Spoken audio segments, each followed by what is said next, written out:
This weekend marks the 20th anniversary of GTA San Andreas, and this game is straight up the most important game I've ever played in my life. I first played this game around the time when it came out in 2004, 2005, so I was about 7, 8 years old. Yeah, I turned out fine. But playing this game for the first time, I was just blown away because the games I played up until that point, very young age, were really simple games and games that weren't like anything really mind-blowing, entertaining, fun, and now nostalgic, but nothing that made me go, wow.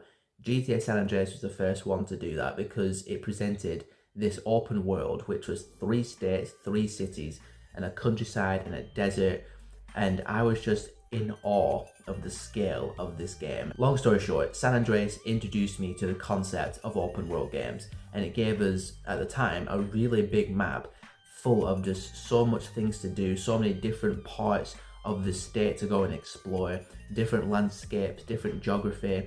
All 3 cities were completely different, and an armada of vehicles to control. And as a young kid, I was just overwhelmed by the sandbox that this game was letting us play in. It was unbelievable. You had all your cars, your basic 2-door, 4-door, you had lowriders, sports cars, muscle cars, and on top of that, you had buses, trucks, coaches, vans, and on top of that, you could drive the trains, you could fly helicopters, you could fly airplanes.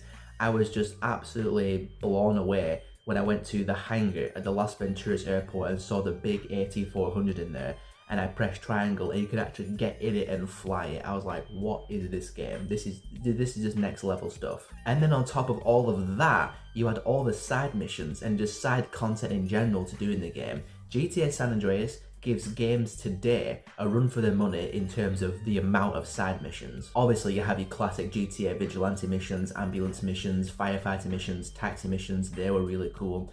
But then you had a bunch of other side missions that GTA has not had since. You have trucking missions, quarry missions, pimping missions.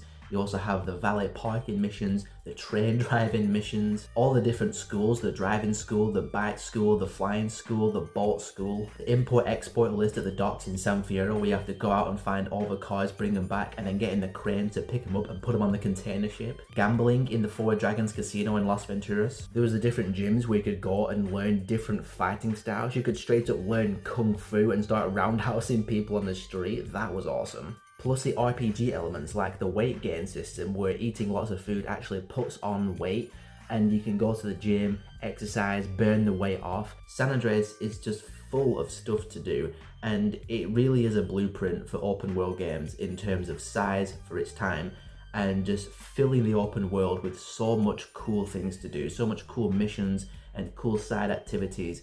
Stuff to make you just feel like you're actually in the open world and you're actually living in this fictional place. And now, many years later, I've grown to really appreciate the story of the game. As a kid, the story went over my head, obviously, as a 7-year-old. But now, as a 27-year-old,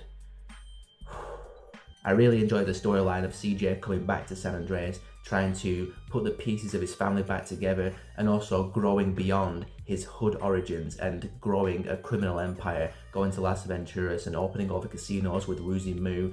And all the over-the-top missions were just really legendary back in the day. They're also legendary now.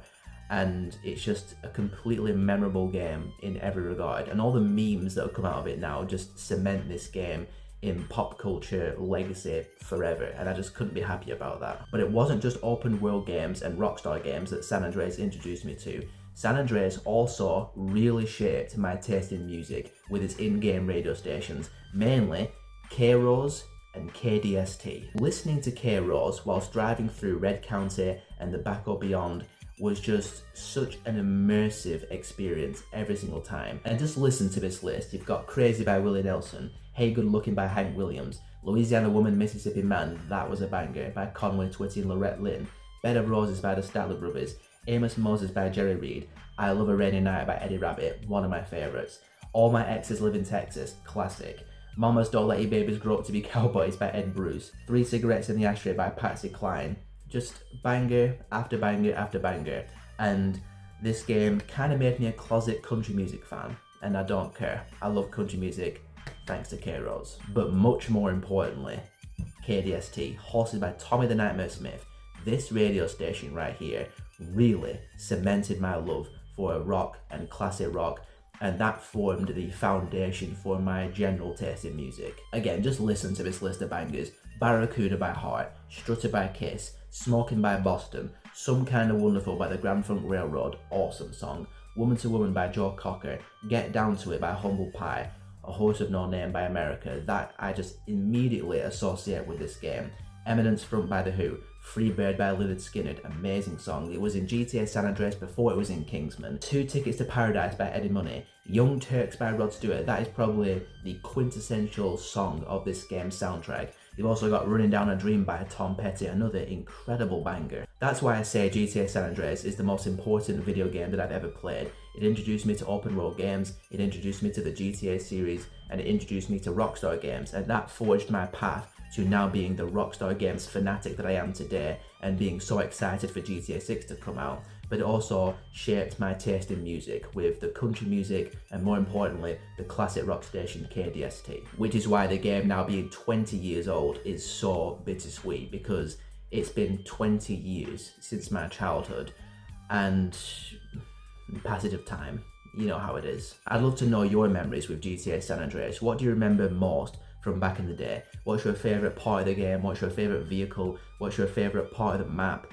What's your favourite radio station? What's your favourite song? What's your favourite character? What's your favourite mission? Let me know all of your San Andreas thoughts, memories, and everything else in between down in the comments. And always remember, all you have to do is follow the damn train, CJ!